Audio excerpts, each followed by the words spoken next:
All right. Let's get fired up here.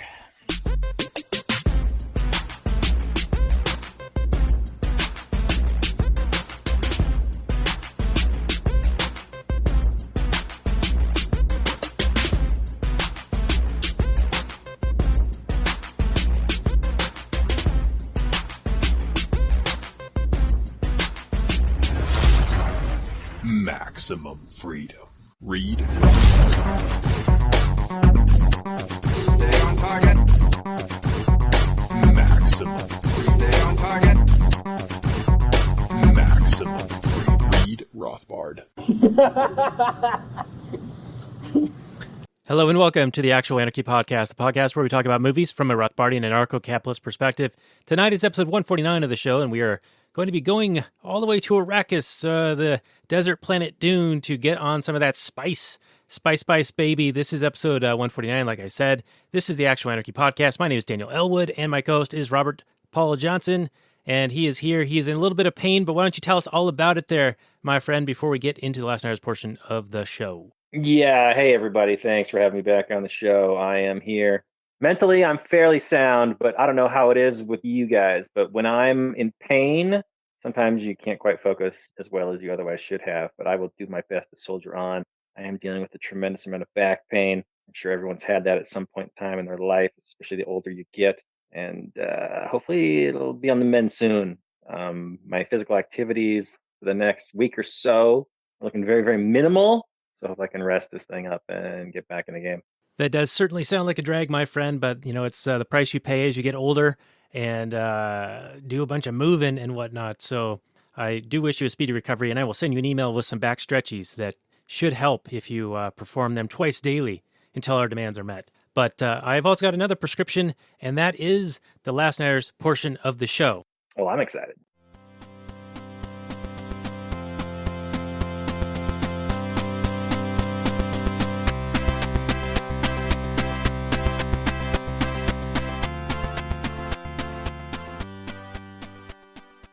Hey everyone, it's Daniel Elwood and Robert Johnson, the Last Nighters. And the Last Nighters are brought to you on the Launchpad Media, where they're always launching new ideas in your direction. Do check it out at thelaunchpadmedia.com.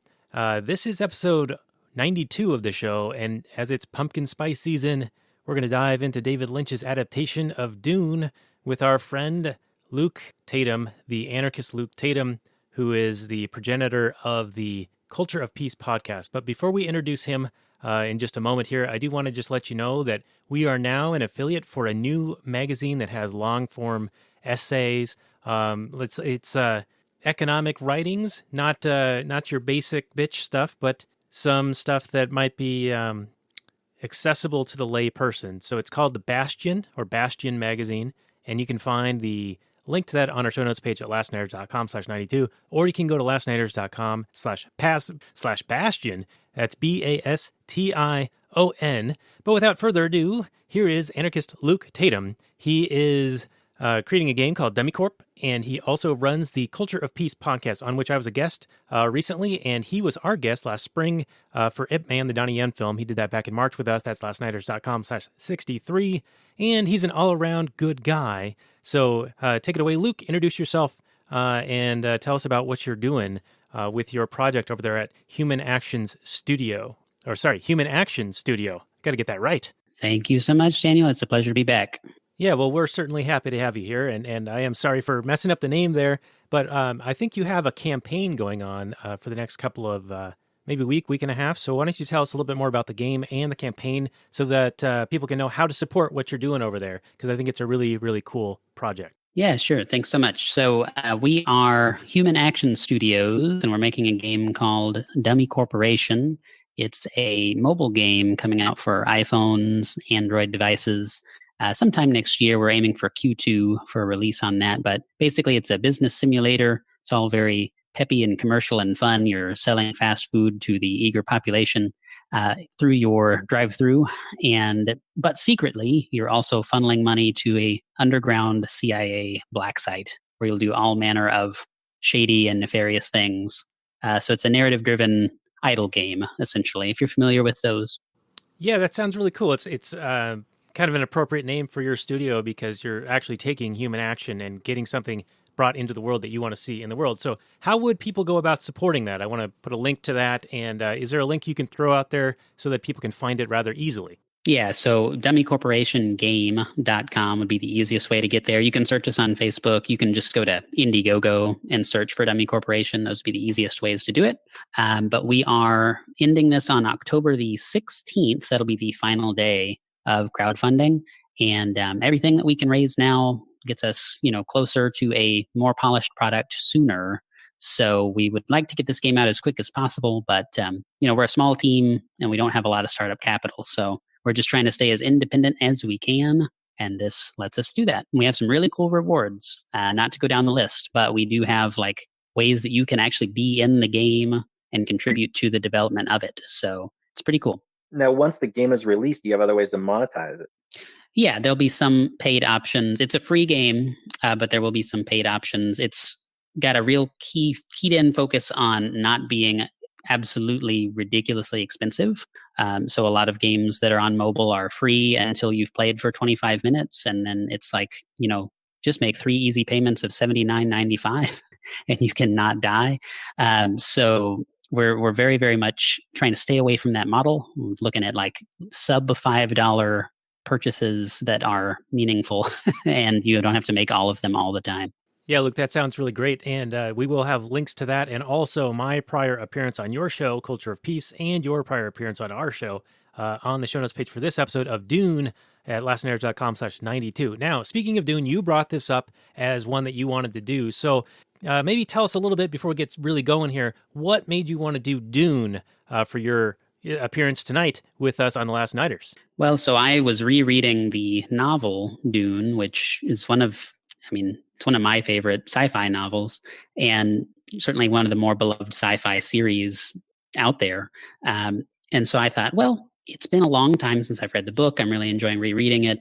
The movie I remember watching once, but I didn't remember it too well. I'm very struck by how different the movie and the book are. So that'll be fun to kind of get into when we dive into the actual meat of things here. But I love Frank Herbert, the author of the novel, and he's got some really interesting perspectives on the state and on power. And that's kind of what Dune is a commentary on, is fanatical power and people who attract followers to themselves. So there's a lot of, I think, juicy stuff to get into here. Now, a lot of that, though, doesn't it come into play later on in the Dune series with Dune Messiah and then God Emperor of Dune? Well, so I actually have not read all of the other books. I've only read the first one. Okay, I think I finished God Emperor, and I don't remember if there's another book. I mean, I know Frank's son wrote a bunch of more Dune books, in the 90s and currently and stuff like that. I think Frank wrote 4 books, if I'm not mistaken. I could be totally wrong on this, but I think he wrote 4, and then his son wrote maybe 4 more afterwards. Yeah, that sounds about right. But I'm interested to hear your take on the original, so that'll be. Oh, nerd alert, everyone! Nerd alert! Because I mentioned that because in Dune Messiah, Paul becomes this mythological type figure where everybody basically believes in the religion of Paul, and there's genocides carried out in his name because of the believers versus the non-believers, and he's very upset about the whole thing. But then in God Emperor, Leto, his son, I think it's his son or maybe it's his grandson or something like that, becomes this half human, half worm God Emperor creature, this immortal being, and it gets some pretty interesting, weird, messed up stuff. But anyway, this is going to be about the movie itself. So yeah, way to spoil the novels for me. Thanks a lot. Well, that's what we do here. We spoil shit. All right. Well, before we get too much further along, let's start this off right how we do with the old Google description. So here we go. Dune came out in 1984. It's an adaptation / thriller, 2 hours and 17 minutes, 6.5 on that IMDb, 53% Rotten Tomatoes, and 40% Metacritic. However, 82% of Google users like it, so I think it's a bit of a cult classic. The description reads, in the year 10,191, a spice called melange is the most valuable substance known in the universe, and its only source is the desert planet Arrakis. A royal decree awards Arrakis to Luke to Duke Leto Atreides and ousts his bitter enemies, the Harkonnens. However, when the Harkonnens violently seize back their fiefdom, it is up to Paul, Leto's son, to lead the Fremen, the natives of Arrakis, in a battle for control of the planet and its spice, based on Frank Herbert's epic novel. It had a budget of $45 million, and it didn't quite make that much back. It made about $31 to $38 million. This is David Lynch's biggest disappointment. And they say, greatest student and greatest disappointment. I think that David Lynch, he doesn't even talk about this movie to this day. And I think that's because his vision wasn't fully realized due to the limitations at the time and artistic control that he did not have. So let's start off with Robert's take, and then we'll go over to Luke. Well, I find it interesting that Lynch thought this was a big cinematic failure. I wonder if he thought it was such because it didn't match his artistic vision, or because it was such a box office. I would assume that he means his artistic vision. And although I love the world building in this film, I mean, they're just basically taking it straight from the novel. I mean, they have to come up with the designs and whatnot. This novel obviously doesn't provide any kind of visual assistance in that regard. I found this movie upon rewatching. I mean, I've read the original novels, like I said, up to the first 3 or 4. And I've seen this movie in the past, and then again rewatching it this week. But I felt like this was such a dispassionate, drama-less telling of a story. Like he found the most boring way to tell the story of Dune. Like at no point in time was like the outcome ever in doubt. There was no like any kind of like Paul worried about the upcoming battle and what's going to happen. And oh no, it was just like, and then Paul carried out a whole bunch of guerrilla terrorist attacks against the Harkonnens for a couple of years. And then Paul led this, valiant attack on the capital city and destroyed everybody. And I don't know, it just watching the whole thing, I felt really removed from the story. Like it wasn't, it was really interesting to watch. And I liked all the way the characters acted, and I thought the acting was all fine, but it just seemed to be the most boring way you could tell this story. And I have some other notes, but exactly what I mean by that. But those are my initial thoughts. Well, very good. Nice opening salvo. Luke, your take on the Google description and anything that Robert has said so far. Sure. So the description, I think, is maybe emblematic of some of the bigger problems that the movie has. There's so many technical terms and so many names and things that get thrown around just right there in that tiny little summary.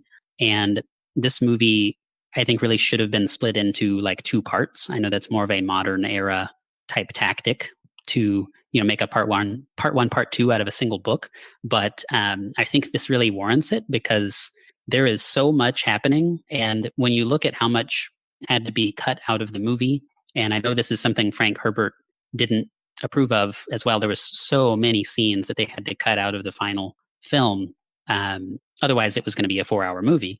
But you need those things because I feel like some of the key moments from the book where, you need character development, you need moments like Robert's mentioning where you have like Paul isn't sure what's going to happen next. And some of these, side characters like Gurney Halleck, which is Patrick Stewart, a huge name in acting.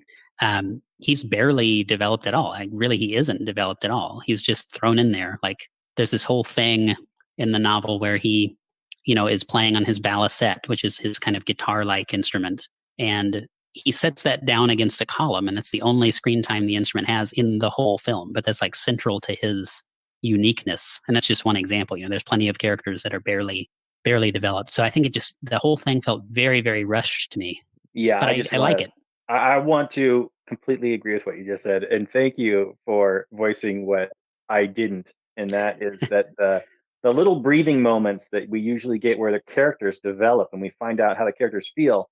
It's such a huge novel and it's compressed into such a short amount of time that you're right. We don't get any of those character developing moments where you actually, all we got really were we get like a voiceover. Right. Where you're thinking about, there's the character thinking about a thing. It's just like a 1-line thing. And then we move on. And it was just so rushed. And I understand it's probably a compromise of the times. Like you said, nowadays it'd be split into multiple movies. But yeah, this movie really suffers for that. It seemed to me more like a music video about Dune, the book, than an actual story that, any kind of, it was going to engage any audience with. Maybe it is a music video, with Toto. Oh yeah, all that rock music, like when he gets up on the worm for the first time, and then when the final battle's going on, it's like This is straight up a music video. Well, I, for one, love the music aspect of it. I mean, you got Toto and you got Brian Eno, and frickin' Sting is even making an appearance in this thing. So I do agree that it's like a music video. But, speaking of modern times and splitting into two parts, Denis Villeneuve, the guy who did Blade Runner 2049, is set to release part one of a remake or a retelling of Dune that's more true to the novel. Coming out, I think, December 2020. And it'll be a two-parter, so like a year or two later, there will be a second part. So I'm actually kind of interested in that because he did great work on Blade Runner 2049. Well, we if will they do see. it right, that's good news, I suppose. Yeah, and if you remember how he tackled 2049, and we have a newfound appreciation for that after talking with one of our guests about it. He gave us an appreciation for the nuance in there, but it's just beautifully shot, beautiful scenery. It's an homage to the fans. Yeah, I would agree with you on the it's probably going to be a beautiful movie. Probably going to be super beautiful. But one of the big problems I had with that movie was it was also fairly boring. Yeah, you got me there. And we'll see. We'll see. Oh, we will see. But, I think it's in good hands, so that's good. Depends on how you do it. Like there's so many right ways you could take Dune, I think. And it's just, you have to wait and see, are they going to take it that way or not? Yeah, I think you guys are right. But, I've got high hopes. I mean, this is a movie, Dune, that really has a complicated plot. And I think it would do well to have a more of a retelling that gives it sort of a space to breathe and be able to appreciate what's going on, have a little bit of that character development. And I think that Denis Villeneuve, if I'm pronouncing his name properly, he has that capacity within him. And I think that's what he kind of did for Blade Runner 2049. But let's get back and talk a little bit more. Let's get into this movie, Dune, here, because, it doesn't take a lot of time to develop characters. It just sort of happens. It's like a retelling of things, and it apparently deviates from the novel. And Luke, you can get into that in a little bit. But I think he does need some space or he needed some space to actually, get us to care about these characters, and it just doesn't really happen in this one. So a lot of these performances seem to go sort of for naught or a little bit wasted, which is a bit of a disappointment. And I can kind of understand why David Lynch wouldn't be especially proud of this particular movie. Yeah, and it is a really intricate plot, and it's just kind of rushed over. Like the finding out that it's the doctor that betrays them, as I recall in the book, is like a big deal, and it's still kind of a big deal. But it's like a big betrayal. Like we get to know the doctor and we get to know all these other characters and we care about them, what happens to them. So that when the doctor turns, you're like, oh crap, that's like horrible. And in the movie, it just kind of happens and you're just like, oh, okay, that happened. And then, oh, okay, that happened. I don't know. You gotta have some time for the audience to get invested before you spring that kind of thing on them. Yeah, you're not wrong on that. I mean, it was confusing because the doctor, he sort of was like betraying his house, but then he had this ultimate plan to get revenge with the cyanide tooth and kill Harkonnen. So I don't know. Yeah. In which he ultimately fails. But then he sort of had a backup plan where, it was the doctor who had like provided the environmental suits and gave him the means to escape. And I think he also destroyed the weirding modules, but then gave him the plans on how to recreate them for himself. What do you make of all this, Luke? What's your take on this? The whole movie is rushed, but I think the whole fall of House Atreides, the storming of Arrakeen, where the Harkonnens are taking over, and that's even more rushed than the rest of the film. The notes that I have are just basically what is going on here. I just read the book and I still have no idea what is even happening in this segment. So that's like 20 straight minutes of plot point, and then you're supposed to pick up the pieces yourself as a viewer. So I feel like you have to have read the book to even stand a chance. Yeah, I didn't. I think I probably watched the movie back in the 80s or 90s and then had forgotten mostly of it, and then read the books in like 2013, 2014. And so then now coming back to this, it was a lot easier to follow. But again, I was just so removed from the story that, at one point when he joins the Fremen, it's like he gets captured by the Fremen, and then literally like a minute of screen time later, and he's like their super leader guy. It's like, okay, all right, that was easy. Like, I just promised to teach you how to, kill stuff with your voice, and all of a sudden I'm like, you're Messiah, dude. All right, that was, I think as an audience member, you want to see some struggle. You want to see some kind of strife, some kind of, you can't just have everything gifted to you on a silver platter and expect to care about this character. I don't know. Did either of you really connect with Paul and his story in this, just from the movie? Not at all. No.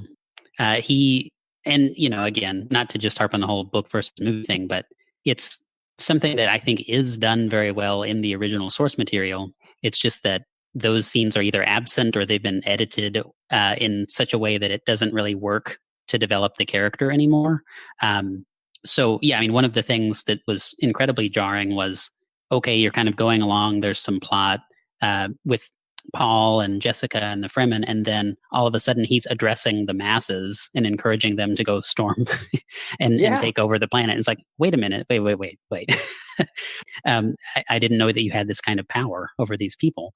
So it's disjointed, and but I also just really feel like the key scenes that needed to be there were you have whenever Paul and Jessica first unite with the Fremen, there is a malcontent that calls Paul out. He's not, pleased with this off-worlder joining their ranks, and they have a fight to the death. And Paul has a lot of internal struggle, and that just doesn't happen. So instead, oh, now you're a Fremen, and then, proceed. So you just, all of the key things that I would have wanted to be in the film, as far as character development goes, are missing. Yeah, it seems a little paint by number. Yeah, it's just like, okay, I'm going to take over the planet. And then it's like step 1, 2, 3, 4. The planet's taken over. Roll credits. Yeah, no drama, no tension. It was like watching a slideshow of somebody's vacation. It was so boring. Here's some sand and some more sand and more. This is our trip to the Middle East. Okay. I mean, I get it. Spice is oil and, whatever. But, And you got Iraq. Yeah, Arrakis is Iraq. And I guess what? Harkonnens are... I don't know who the Harkonnens are, but I suppose the Atreides are what, the British? Yeah, it's probably something like that. I mean, this whole Middle East area was carved up after World War II, and this novel came out, 25 years after that. So maybe it is a reference to that. I mean, that is right? Like that's what happened after World War II. They carved up the Middle East. Right. Yeah. Yeah, you got BP and the coup in Iran and all that stuff. So, yeah, it seems fairly straightforward that he was inspired by all that. I'm not exactly sure what everything necessarily is supposed to be in his mind. Seems pretty clear allegory to the Middle East, oil. Yeah, and like oil or like spice in this movie, it's like super important resource, much to Greta Thunberg's consternation. Oh, yeah. And it's not like the stuff is responsible for, improving the standard of living for over 1 billion people lifted out of poverty in the past 20 years. And you wouldn't know that just looking at the headlines or anything like that. But then you got people like AOC and Greta and those pushing the Green New Deal. And it would put those people back into a destitute position. And so, but anyway, do you think that this is, where did the spice come from in this movie? Is it related to the worms? Is it worm poop, worm babies? What is it? But as I understood it, the spice was created by the worms. Is that right? Yes, which is a plot point that is ruined very, very, very early in the film. Yeah, it seemed really unclear. Yeah. So, Luke, you read the book more recently than Robert, so maybe we can lean on you here. Does the book go into a little bit more about like the mechanism on how spice is created? Like, what do the worms have to do with it? Because in the movie, it's just like by the end of it, it's just the worms and the spices, the worms, and all that. Yeah. So in the book, it's more spelled out. Like whenever the worms are born, there's kind of this explosion. It's like a gaseous substance underneath the sand, and it's called a pre-spice mass. And I guess you can smell it. It smells slightly different from the regular spice, which just smells like cinnamon. And so there would be this kind of rupturing. And that's actually how Dr. Kynes dies in the book. He's left on top of one of these pre-spice masses, and it explodes and like swallows him up. So it's all very symbolic because he's invested his whole life into the planet and trying to develop the planet to have more greenery and water and all of that. And it swallows him whole. But the Harkonnens have, they still kill him. They just leave him there to die. But it's not that that's something that's revealed at the very end of the book, that the worms create the spice. But I mean, it's definitely, it's more of a device, I guess, in the novel. Paul says that, okay, we need to take this water of life, that thing that he drinks to become the Kwisatz Haderach. They take some of that and forget exactly the mechanism. They take it back out and put it into a pre-spice mass, and that destroys the spice. So there's no more spice being produced. And that's kind of how he's leveraging this whole, I understand how the spice works and I can destroy it. And then no one can travel through space and no one can, satisfy their addiction. And again, like everything, it's kind of just rushed through in the movie. It's like, okay, we're going to destroy the spice now, and therefore we get to control the universe. It's just it's just rushed. Oh, okay. Does that help make sense of it though? So it's like worm abortions. Okay. But I mean, he's basically saying, he who controls the spice or he who destroys it can control it, right? Yep. So, like, what's the point of him being able to exercise control of the spice? Is it to, like, prevent the Empire from being able to control more space, so they can't travel by folding space? So it's like a way to limit the Empire's power or something along those lines? Well, now, Yeah. I mean, if you could just show up anywhere, like in a moment, with very little effort, then you can control a lot of space with violence. Well, it's not just the Empire, right? It's everybody. So and this is one of those libertarian topics that I thought would be kind of tricky to muddle through, because you have not just the Emperor, but you also have the Chom Company, which is, ostensibly private and all of this. So you have these competing forces, and it's like, who's really the bad guy? In the movie, at the very beginning, they're blatantly, saying, Emperor Shaddam, you need to kill Paul Atreides. And that doesn't happen in the book at all. So, that's a reaction later on. The Emperor decides that he needs to come in and clean this up, but there's no pressure from anyone. And so, but yeah, as far as the spice goes, I guess what Jessica does to become the Reverend Mother of the Fremen, she telepathically transmutes the water of life, which is from the worms, and makes it non-poisonous. So she molecularly transfigures this stuff so that it does not kill her. And that's kind of their rite of passage. And so no man's ever been able to do that. They've tried and they die. And then so Paul can do that. Therefore, he's the Kwisatz Haderach, et cetera, et cetera. But once he's done it, the thing that he realizes is that he can also destroy the spice, and he can use this to his advantage, because they can take the transfigured water of life and they can basically use that as a weapon to destroy the original spice. So there's this liquid that they take and transmute, and then they take it back. When it mixes back with the spice, it destroys it. It's not really explained in technical terms, but he calls it the water of death. So it's like part of the lore, I guess. Yep. I mean, it's his world. He can do what he wants, right? Right. He just says, let's destroy the worms, and that's kind of the whole thing. So So I guess, like, what is the Emperor, is he aware of this thing that Paul is going to do? Is there some kind of prophecy, or what is the motivation for the Emperor if Paul is going to destroy the spice? Does the Emperor know about it, and what's his ploy or his plot here? Yeah. So his Sardaukar, his elite super troops, this, is another thing that's not even in the film, but they're from this prison planet, right? So he kind of has his own personal Australia, where he's been sending criminals to toughen up and, let the fit survive. And he takes these people back from this prison planet, the ones that don't die from the horrific conditions there, and he turns them into these elite super commandos that he uses to, enforce his will. And so he seems in the novel to be just a total hard ass, and, you don't want to mess with him because he'll just take you out. Send one legion of these Sardaukar guys and ruin your whole house. But in the movie, it's more like, yeah, okay, you have these weird guys in strange spacesuits with green backlights, and they're running around, but they're overpowered in most of the scenes that they're in. They take over Arakeen whenever the Harkonnens are flexing their muscles and all that. But then that's about it. They're easily overrun, and it's not clear why, other than the fact that now the Fremen have this weirding module, it's all very strange. Yeah, so it's not really something he needs to, like, have a mechanism or explain, right? Yeah. And it's one of those things that I think maybe was contributing to the frustration that David Lynch had with the limitations he had at the era, 1983, making a film. And it gives me hope for when Denis Villeneuve, if I'm saying that right, he's got a lot more CGI and technology and advancement, and he's got time, and it seems like creative control. And there's just so much to draw from the source material here that I'm really excited to see what he's going to be able to do, with being able to fulfill his artistic vision when it comes to this Dune novel series. Well, yeah, there's definitely a lot of material to draw from. There's obviously been a lot of material written in this universe. So I don't know if they want to stick strictly to this original novel or play up other things, but yeah, they could go any which way with it. I think it's in good hands. Could be good, man. I don't have a whole lot of faith in Hollywood these days, but it could be good. Neither do I. Yeah, it certainly is hard to have faith in Hollywood these days, but they do seem to have at least some good stuff coming out. And this wasn't the first time that Dune was attempted to be made.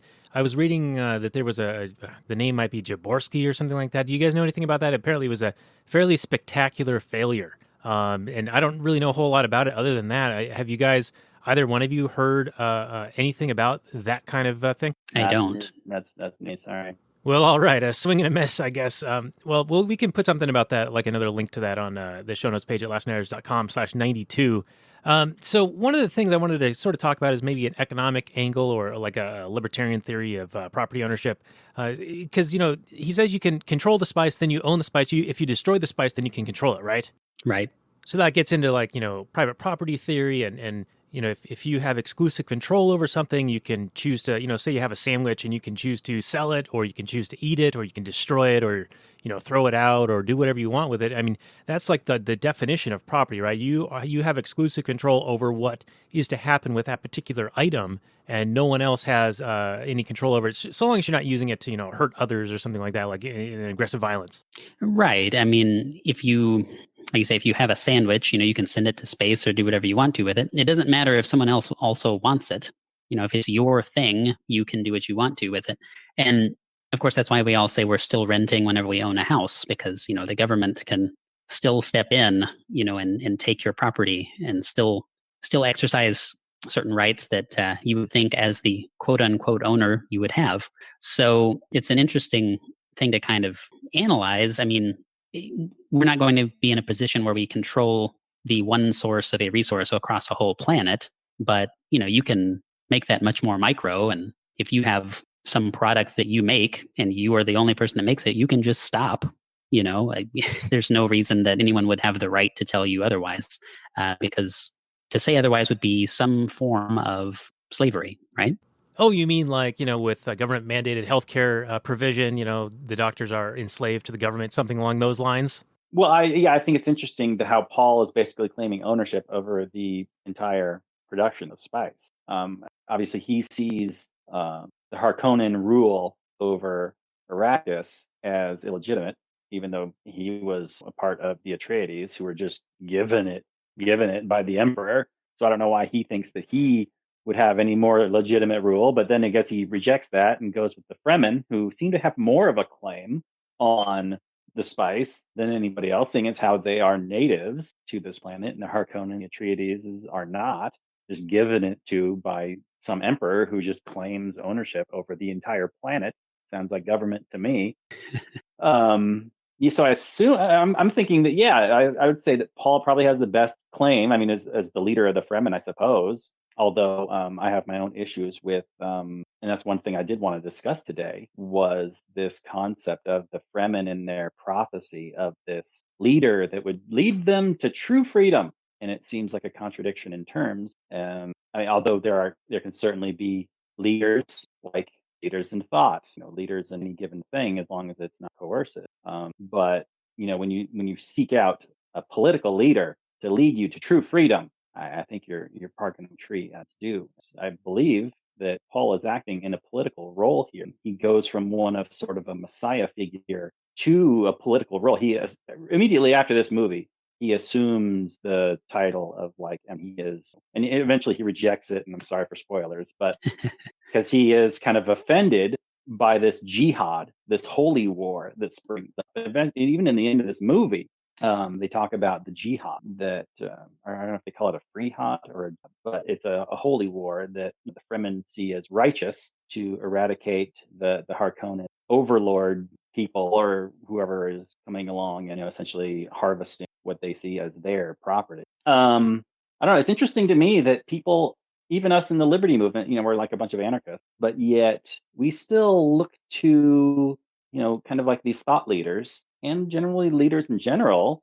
to kind of point the way that we as human beings should act and move towards. I think, I think that, anarchists are probably the most unleadable of groups, but yet we still kind of look towards, like we had the Ron Paul movement, and I think most anarchists really appreciate the Ron Paul movement. I mean, apparently there are some left libertarians that don't. It boggles my mind, but I think we appreciate Ron Paul for what he did. Yet I think there are many people, myself included, who were, if he were to become president, and I'm sure he'd be probably, of course, the best president of all time, but he's still the head of a murderous organization. So I don't know. I got mixed feelings with the whole thing. You know what I mean? Like, I see Paul's righteous. I mean, this is the role of every revolutionary, right? Paul's a revolutionary. He's got his ideas about how things should be, and he's willing to use violence to achieve those ends. Now, I think he's fairly just. I mean, the Harkonnens in this movie are just cartoonish villains. And you're like, oh, well, of course these people are horrible and they should be, gotten rid of, especially on this foreign planet that they're claiming ownership over, or that they have the right to be there and do all these things. But then once he becomes emperor, I'm like, all right, no, fuck you, get lost.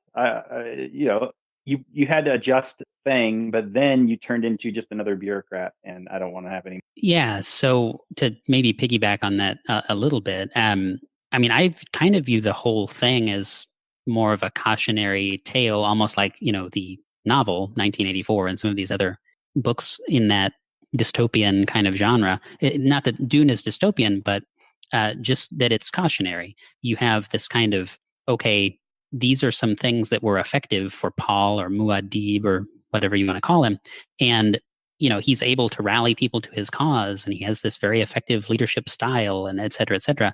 But then it gets blended in with religious fanaticism, and kind of gets a personality of its own. And it's almost like even he couldn't stop this from becoming a jihad, right? So it's, he might have even had the best intentions at the outset, but as you progress into power, it starts to dismantle your good intentions. Yeah, Lord Acton style, baby. Right. Yes. Yeah, for sure. So by the end of this movie, the 1984 one, the Portlandia mayor, he's got control, right? He's become the new emperor or whatever. So what is his goal beyond that? Like, it seems like if he's going to free the people, then he's just enslaving them yet again. So does it continue on in the book series, or is there anything else that kind of leads some revelation into what happens that we missed from just watching the movie? As I recall, and this is my brain trying to remember, I think in the second book, he kind of throws off the whole emperor title, and he just becomes like a wandering guy in the desert. So he doesn't really have a whole lot of say in the day-to-day, and the people are just kind of left to have this legendary figure as a story to tell their children and whatnot. But I think in God Emperor, as I recall, the spice is very restricted. I don't remember exactly how or explained, but just that, yeah, I want to say it's. I remember it being like almost to the point where it's just he's the only one that, and it actually makes him like this immortal worm. It gets a little bit weird. I'm not gonna lie. It's good stuff, but. So is that like what happened with the navigators? Like they can fold space because they've been using the spice and they've sort of evolutionized or had evolution changes happen because of it? I think those are an actual species of creature that can do that with the help of this. Perhaps this is another one of the things that's a little bit different in the novels than in the movie. But it seemed to me like at the very beginning they were talking about, when the Emperor's daughter was kind of given a narration, she said that the navigators used to be other types of beings, and they became kind of these floating brain jelly things that are breathing spice and can do the folding of the space and all that. Oh, okay. That could very well be. Maybe look knows more about that. Well, in Dune, I mean, only having read the first book, there is no explanation at all of this, like space travel. Like it doesn't talk about folding space or any of that. It's just like, this is what enables space travel. And that's kind of, okay, that's what it is. So you're left to figure out what that would mean. I mean, it enables people to navigate through space and like find the safe route between stars and not hit space debris and have your ships explode. But I mean, there's nothing about third level navigators that have these tanks that they live in or any of that, at least in the first book. So in the novel, when they're folding space, is it like instantaneous travel, stationary travel? I don't think it's instantaneous. Yeah, because it's like Duncan, Idaho goes to Dune like on the first batch of ships that leave. And so he's like there a week earlier or 2 weeks earlier than everyone else. Or he departs 2 weeks earlier. I don't think it really says how long it takes. But there's scenes that happen on the ship, like in between. So I would think that they're taking time to get there. I just don't remember how long. Yeah, this seems to be another thing that because it's his novel and it's his world, he can kind of not really have to explain how the mechanism behind it works or something like that. And that's kind of, I give that a pass. Right. I mean, it's soft sci-fi, right? It's not hard technical, this molecule does this and that's what enables X and Y to occur. And I like that. Dune has a lot of mysticism to it. And it's almost, in some ways, the film suffers for that because it has to give concrete form to some of these things that otherwise your imagination would fill in the gaps and it's no problem. You can point to it in the movie and say, well, I don't know about that. Like the Harkonnens, I totally was on board with how they were portrayed, even though they're ludicrously evil. But some aspects of the film were like, oh, I don't know about that. Like the shields, for example, these weird boxy things that just spring up around you. That's not the vibe you get from reading the book. At least I didn't. It's very Tron, like original Tron. Very much. Yeah. Yeah. I will say that I really did enjoy the world built with maybe it's more explained in the subsequent books. Maybe David Lynch added, I don't know, but I do enjoy the idea that there's this universe because space is so huge that there has to be some way for people to travel very, very quickly in order for the emperor to have any kind of claim of any kind of control over anything because he issues an order for something to happen and 10,000 years later it happens. I mean, it's ridiculous. So yeah, I like the idea that there's this spice and it allows for this empire to even exist. And it's, obviously very, very, very valuable, but it also creates, gives you that kind of powers and long life. And and then there's this natural conflict if there's just one source of it. So from a story standpoint, the world building. So I guess, what do you guys make of the plot or, like the Harkonnens have Arrakis and then in order to dupe or create a trap for the Atreides, they then give the planet to the Atreides to like get their guard down or something like that. I mean, if the Emperor is this all-powerful guy, then why does he have to go through all that? And why does it seem like he's not really in charge? It's more like the guild giving him orders to carry out. I kind of don't follow. I mean, it kind of convolutes the plot a little bit here, I think. I think it was probably better explained in the book because in the movie, it's not clear why the emperor needs to play these games. He seems to be this, obviously a very powerful figure if he's the most powerful man in the universe, but then he is beholden to the spacing guild or the travel guild or whatever you want to call him. And then he has to, lower himself to these maneuvers in order to deal with these houses. It seemed strange to me. I didn't really quite understand why it was necessary. I don't know, maybe Luke could shed some light on that. Well, it's, this whole thing is plots within plots and like feint within feints. And that's some verbiage that the book uses a lot. You have all of these different factions and all these different people and in groups that are all maneuvering and vying for power.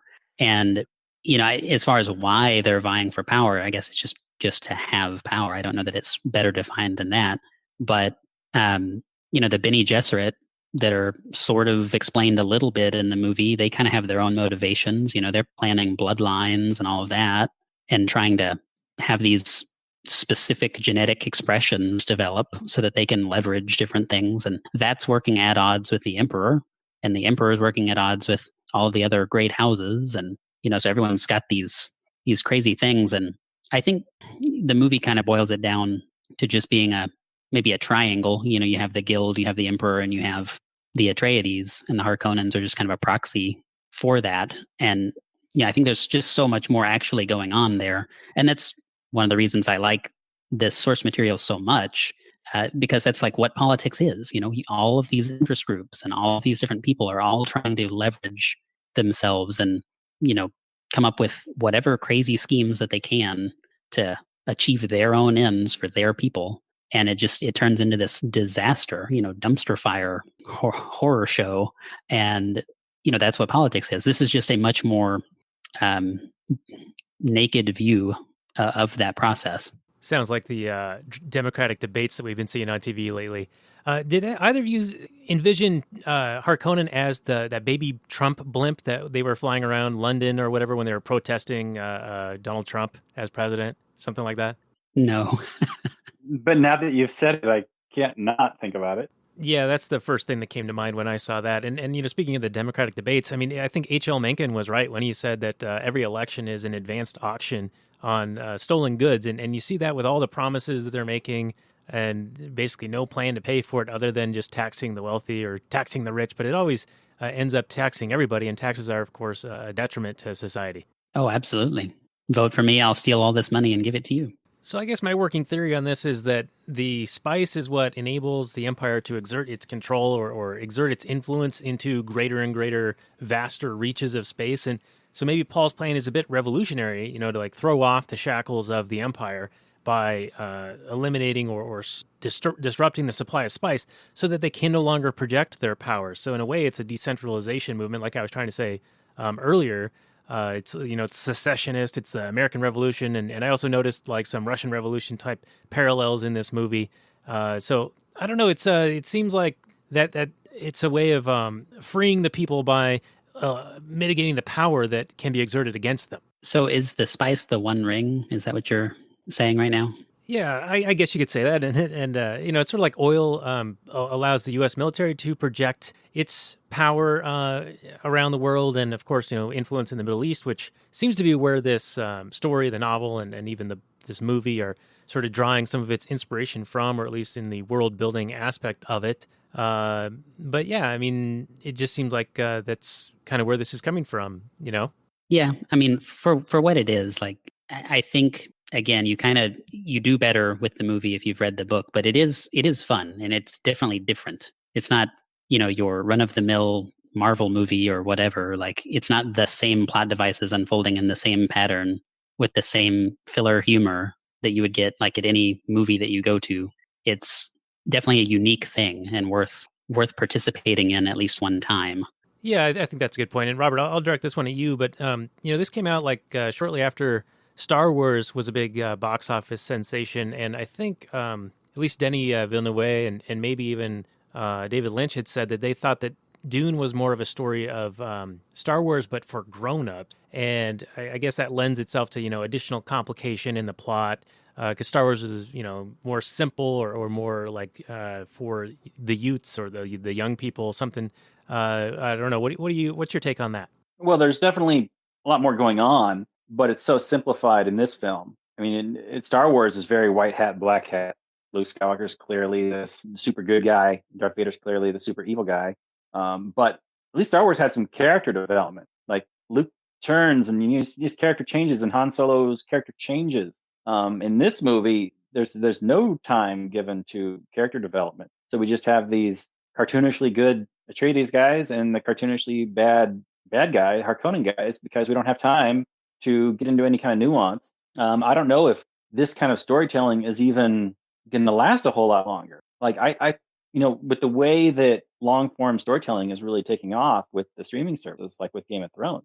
I mean, people really fell into Game of Thrones because of the massive amount of time that they gave to the characters and the ability for the characters to really change and grow and do all kinds of awesome, cool stuff. Whereas when to the last season, well, we all know it shit the bed at the end. But up until that point, everybody was on board, or a lot of people were really into the characters for the love of the characters. Whereas in this film, you're just like, I mean, you could replace any of these characters with cardboard cutouts. And Paul is generic hero guy. Duke Harkonnen is generic evil cackling villains. Just it seems very amateurish compared to what we get these days with the streaming services. So I don't know how they're going to do it in 2 movies. Hopefully they really take their time and they let the characters breathe and they really let us get into those things. But I think Dune is something that's better suited to probably some seasons on Netflix or Amazon or something like that. I know that there was a sci-fi series out of sci-fi. William Hurt was in it, but 2000 maybe. Yeah, but I guess the budget was really terrible, and I don't know. I never, but done right, this could be a Game of Thrones type quality level of entertainment. I love the world building. I love the theme. Like there's some mysticism, like Luke was saying. Frank Herbert really got into. I mean, I love that he came up with words like Kitsak Sadarak and Gom Jabbar and these kinds of concepts that Paul Muad'Dib, he changes his name, and it's all really cool world building stuff. and it's a shame that there isn't a better movie wrapped around. Yeah, if you like those words like that, then you might like Outraper, or well, that's what my wife and I call Outlander. But anyway, do we have any other things we want to cover before we start to wind this thing down, Luke? I think we hit all the high points from my notes. If I can maybe just really throw you for a loop and encourage you to read the book yourself, Daniel, the weirding module, that whole thing does not even exist in the book. So it's just all added and it's all weird. And so it's like, instead of having the knowledge of the desert and having all of this, and I actually have 3 pages worth of just differences between the book and the movie that I scribbled down while watching. But that's one of the biggest things, because it makes the whole tone of the end different, because he's in the book leveraging the fact that he understands the native people and he understands all of this, subtlety, and he's developed all of these senses and all this stuff. He doesn't have mystical powers other than seeing the future. He just has, he can't make it rain or whatever in the book. He can't summon all the worms around him just by being himself. It's all these weird things that kind of make it more cinematic that just don't really work.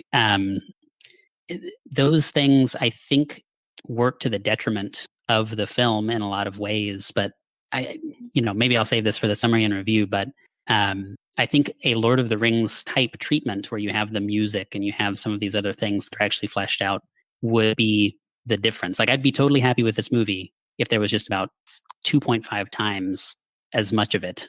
Yeah, I didn't have a big problem with the special effects. I thought the battle scenes were a little hokey, where it's just kind of people yelling and pointing off screen and shooting at stuff. But other than that, I didn't have a problem with the worms or the shields were a little goofy, but for the most part, it held up visually. I've watched worse movies, visual worse movies. So I just wish that there was, some characters that I really cared about and get into. Well, you guys must have been rubbing genie lamps, because that seems to be what's going to be happening in the next year or two. So anyway, we should probably get into final summary review. So Luke, you want to start us off here? Yeah. So so breaking this into multiple parts, I think, is probably the best thing that could have happened.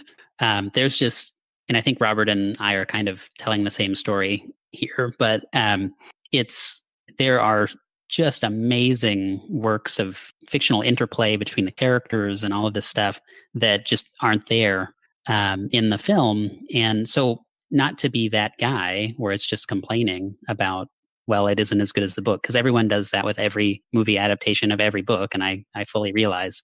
But in a very real and tangible sense, there is so much that makes the story what it is that just isn't present. That's my biggest pain point on this. As far as the acting, I thought it was all great. There were some awkward points just by like modern eyes looking back on 1984 acting that was a little bit kind of comical. Maybe awkward is the better word, but I think the quality was there, and the soundtrack was good again for the time. I don't think I would have done the soundtrack in a modern day, or even maybe not at that time, but I think it works just fine. I have to go a little low on this and maybe say a 6, just because it could have been so good and it just isn't. Well, thank you for that, Luke. And, as I just watched the movie and didn't read the novel, I have to just look at the movie for what it is. And, with the limitations that it seems like David Lynch had, I see a lot of stuff kind of trying to fit in. And yeah, maybe it doesn't really explore the characters or have a whole lot of development. But I think overall, you're telling a pretty complicated story, and there's a lot of visualization that happens in here. And like I said earlier, you're seeing a lot of like revolutionary type stuff. And so, the Fremen are maybe like the colonists, and they're throwing off the shackles of the British in the, who was it? King Henry or King George or something like that, who the tax rate was something like 3%. And they had a revolt over that, through tea into the harbor. And now we're sitting at like 45%. And these democratic debates are talking about confiscating even more money. But anyway, I think it's a pretty good, allegory for that kind of a story, and for what it is, I think that they did a pretty fine job. Yeah, it's George III, as I recall. Yeah, thank you for that, Robert. And you can definitely tell that this is a David Lynch movie. You know, he's got a very distinctive style, and it really stands out in this. And you know, for the most part, I think it's pretty well done. Like I said, the visuals and all that. So I'm going to go with a 7 on this one. And you know, I have really high hopes for the next one or the next 2-part that's going to come out. I think starting in December 2020. And I don't know, that might be one even worth seeing in the theater along those lines. But anyway, that's my score. So how about for you, Robert? What's your score? Okay, so I was wrong earlier when I called it Duke Harkonnen. It's Baron Harkonnen. Want everybody to know, I do know that. But I enjoy, like I said before in this show, I enjoy writing. When he comes up with things like Theory of the Mind, I think that's a cool little thing that really kind of lets you into this world. He does that all over and over and over again. So the world building, he just spent so much time and came up with such a cool creation of this universe and this product that everybody would want, and it would instantly be the most expensive thing. It's great, but the movie is a huge letdown, and I think it's a disaster. As watchable as it is, because of the interesting things you're seeing, it is completely devoid of drama. There's no buildup. There's no tension. There's no release. There's no relief. There's no agony of defeat. There's no triumph of victory. We don't care about the characters long enough to when they die we're like, who cares? Terrific acting is wasted. Patrick Stewart, standout as Gurney Halleck, but he's got maybe a few minutes of screen time. This is as interesting and as good as the whole movie is. Since it lacks a plot or characters that anybody cares about, I can't recommend it. I can't even give it a positive score. I still think it's watchable, and I think if you've read the book and you just kind of want to have it as a companion piece, then I think, sure, have it in your collection. Check it out. Watch it from time to time. But I don't think that you're going to bring new people to the Dune universe by showing them this. Hopefully this remake can do it. But you're not telling any kind of engaging story. You had to cut out so much to fit like the entire story of Dune in this movie that you've just completely lost the plot. It's just basically, like I said, it's somebody telling it to you secondhand in not an exciting way. So I think this is like a 4. I think this is just not as watchable it is for someone who's a fan of the universe. It's just not something that is going to engage any kind of actual average viewer. I don't know why Daniel actually gave this a positive score, but kudos to you, sir, for actually finding value in this movie. Value is subjective. Absolutely, 100%. More power to you for liking it as much as you did. And I do like it. I actually do like it. This is the first movie I'm giving a negative score to that I like, but I can't recommend it because it's a movie that fails on almost every level, and every level that matters, right? Like you go to a movie to care about the characters, care what happens to them, to understand what the hell is even happening, and then to relish in their victory at the end.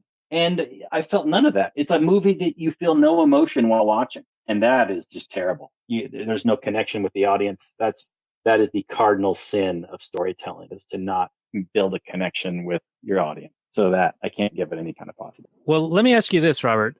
Would you consider that to be part of David Lynch's style, though? If you think about his other films, he sort of has this psychotic detachment. Well, then I think he was absolutely the wrong director for this story, for this movie. If that's his style, to make it as boring and detached from any kind of emotion for the audience at all. If you're telling the triumphant revolutionary story of the down on their luck, downtrodden, beaten into submission Fremen versus the evil overlord Harkonnen masters, I think any director worth his salt could make that exciting and interesting. But Lynch manages to turn it into somebody's freaking slideshow from their vacation. It's terrible.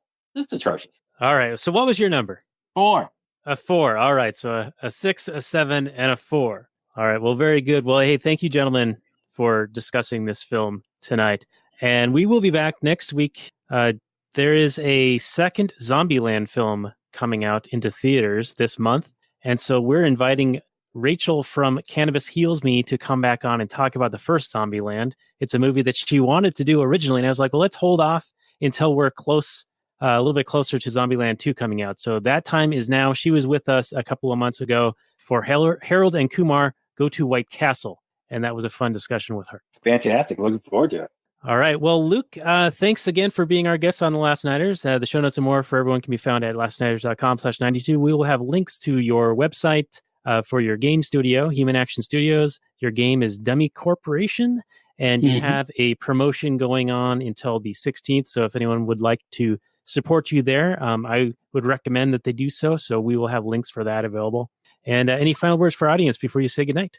Well, thanks so much for joining us on this crazy 1984 adventure. It's been something else. All right, very good. And again, we'll be back next week with Zombieland. And if you like what we do here, give us a rating and review on the old iTunes, or you can hit us up at Patreon at lastnighters.com/Patreon. And we will see you guys all next week. So good night from last night, everyone.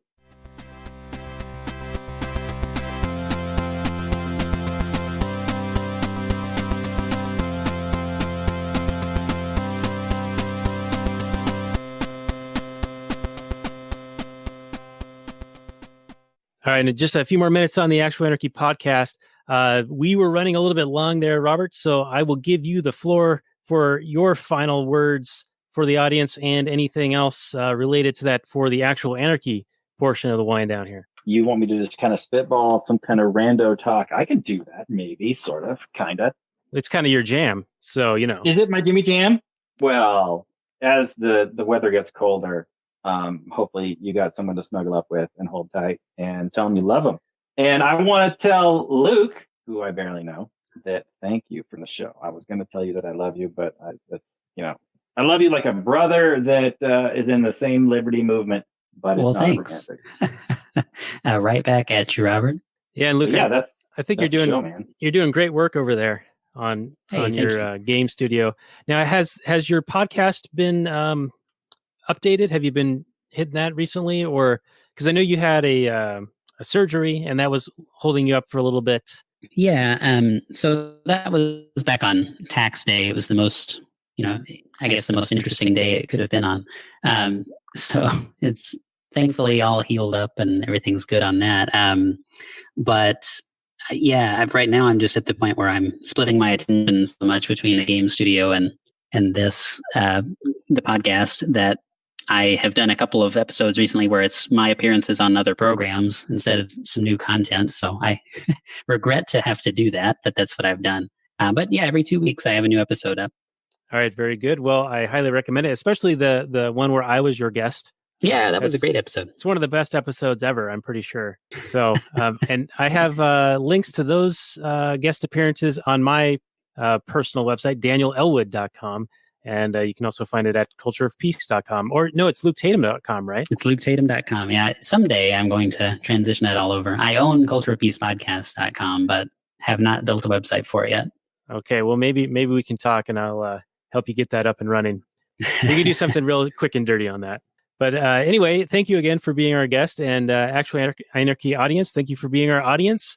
This has been episode 149 of the show. Show notes more at actualanarchy.com/149. Robert, the final word. Thanks for listening, everybody. I look forward to being there for you again next week when we do Zombieland. As I recall, there's Woody Harrelson and Lex Luthor, the actor that played Lex Luthor, Jesse Eisenberg. Yeah, that sounds right. Yeah. So that should be a fun one. And it's been a pleasure talking to you tonight. Thank you to Luke coming on. And we'll catch you next time. All right. Well, peace out, everyone. Maximum freedom.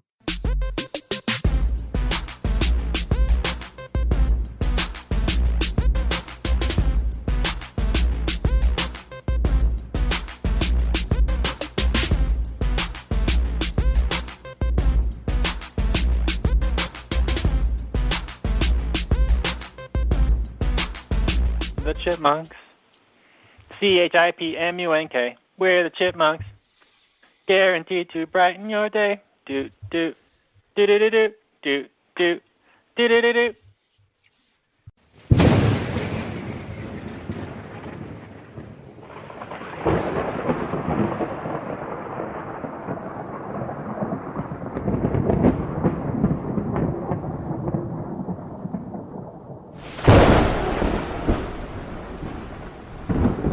In the early days of the internet, radical libertarians were scattered, lonely, and faceless. Without direction, they resigned to scour the web, sifting through content providers in a wasteland plagued by YouTube demonetization, Facebook jail, and covert internet censorship. But then, in 2017, the Libertarian Union was formed. Finally, the average Joe libertarian could find a thriving community of independent podcasters and content providers, all in one convenient location. At Libertarian Union, we'll always have the latest news, interviews, discussions, and even movie reviews. With hundreds of episodes and more added all the time, you'll always find something fresh at libertarianunion.com.